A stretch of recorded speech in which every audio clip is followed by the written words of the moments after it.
Blackpool in the 60s. The memory still puts a smile on my face. Those were carefree times, weren't they? No worries, no stress, just pure, unadulterated fun. We'd spend our days building sand castles, competing with other kids to see who could make the tallest one. Of course, the tide would always come in and wash it away, but that never stopped us from trying. Sometimes we'd venture out a bit further and explore the rock pools left behind by the receding tide. It was like discovering a whole new world teeming with tiny creatures. I can still remember the thrill of finding a small crab or a starfish, and then quickly rushing back to the safety of the shore before the water returned. Afternoons were for donkey rides. There was something special about those old shaggy donkeys patiently plodding along the beach, giving children the time of their lives. I remember my donkey. I think its name was Betsy. Do you remember the smell of them, the mix of hay and salt, and the feel of the rough rope cart as it bumped along the sand? It might seem like a simple childhood memory, but for me, it's a treasured moment etched in time. Then, of course, there was the tower, an imposing structure that dominated the skyline. I don't know why, but my brother and I were fascinated by it. Every day we'd walk up the promenade, mesmerized by its height, and the people at the top seemed so tiny. We saved up our pennies for weeks to go on the tower, to ride the lift up and down, over and over again, and to marvel at the view from the top. The tower was more than just a landmark. It was a symbol of adventure and possibility. Evenings were filled with the sound of laughter and the taste of sweet treats. Remember those little ice cream kiosks, Mr. Softy, selling cheap sweets, and of course, candy floss. Candy floss. How can I describe the pure joy of that first bite? The sticky sweetness melting in your mouth. You can buy one with sprinkles on top dotto. Yeah. And then there were the lights. When the sun went down, Blackpool came alive with color. The illuminations weren't just a pretty sight. They were a spectacle, a celebration of light and a feast for the eyes. I remember holding my parents' hands as we walked along the beach, mesmerized by the dancing lights and the happy crowds. It felt like a dream, a magical world where anything was possible. It wasn't just the attractions that made Blackpool so special. It was the people. I could still remember the friendly faces of the locals, the shopkeepers and the stall holders. Everyone seemed to be smiling. There was a sense of community, a feeling of everyone being in this together, enjoying the seaside, making memories. I know times have changed. Blackpool isn't what it was in the 60s, but for me, those memories remain as vivid as ever. They remind me of a time when life was simpler, when a day at the beach was an adventure, and when the magic of Blackpool illuminations could make even a cloudy night feel special. So here's to you, Blackpool, and to the memories we made there. Maybe I'll visit soon and take my granddaughters. They've got the bug for it. Yeah, I think I will. Thank you.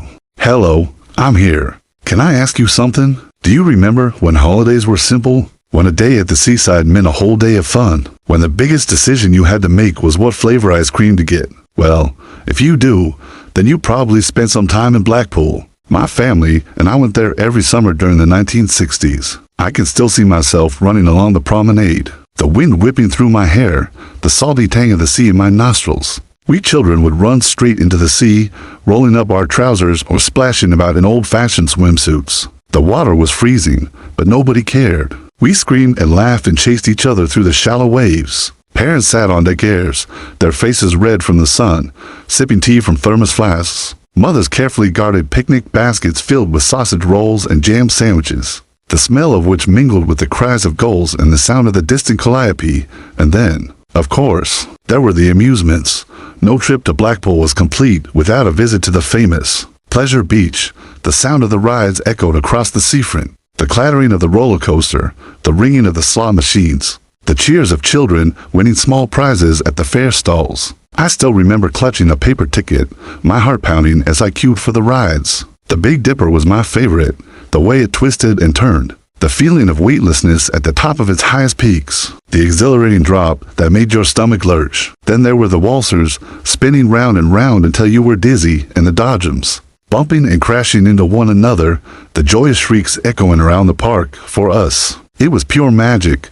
In the evenings, families strolled along the promenade, enjoying the warm glow of the setting sun.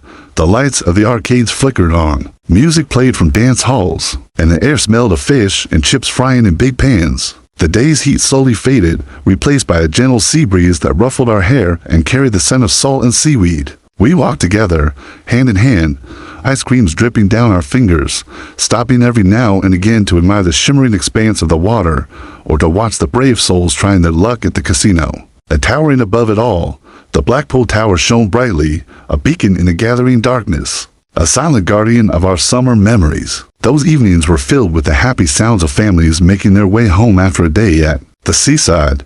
You could hear the rumble of prams over the pavement, the excited chatter of children, the murmur of adult conversation, and the soft strains of a distant accordion. The streets were alive with activity as people made their way back to their guest houses or hotels, eager to share their experiences of the day.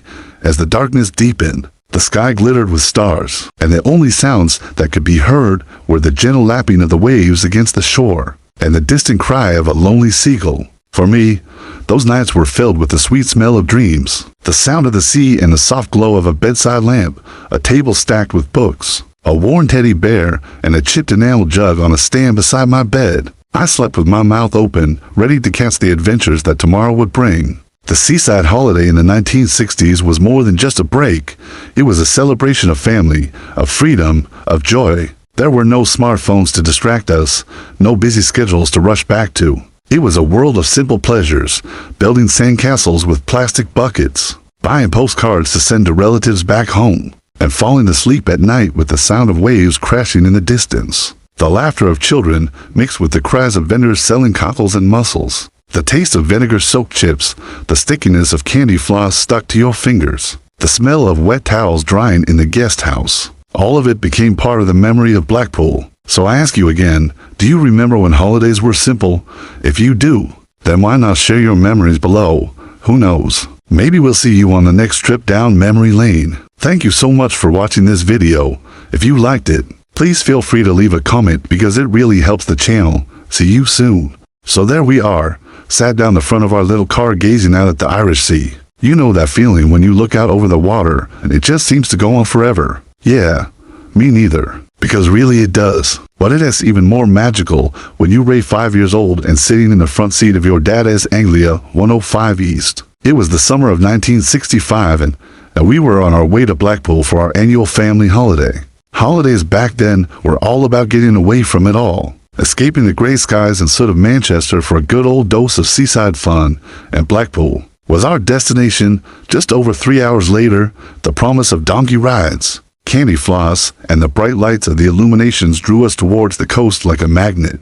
The traffic got heavier as we entered the town and soon we were crawling along the promenade. The air grew thick with the scent of salt and chips, and the joyful screams from the arcades and roller coasters echoed in my ears. Even the guest houses themselves had their charm. Small, family-run places with floral wallpaper, squeaky beds, and fried breakfast that filled the whole room with the smell of bacon and eggs. Families crammed into tiny rooms, but nobody minded. It was part of the holiday spirit.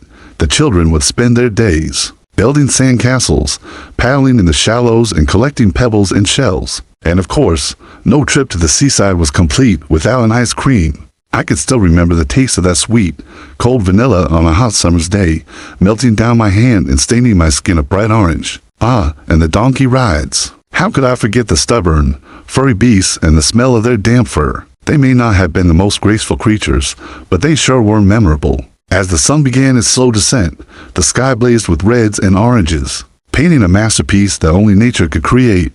Then as darkness fell, the illuminations came alive, casting their magic glow over the crowds.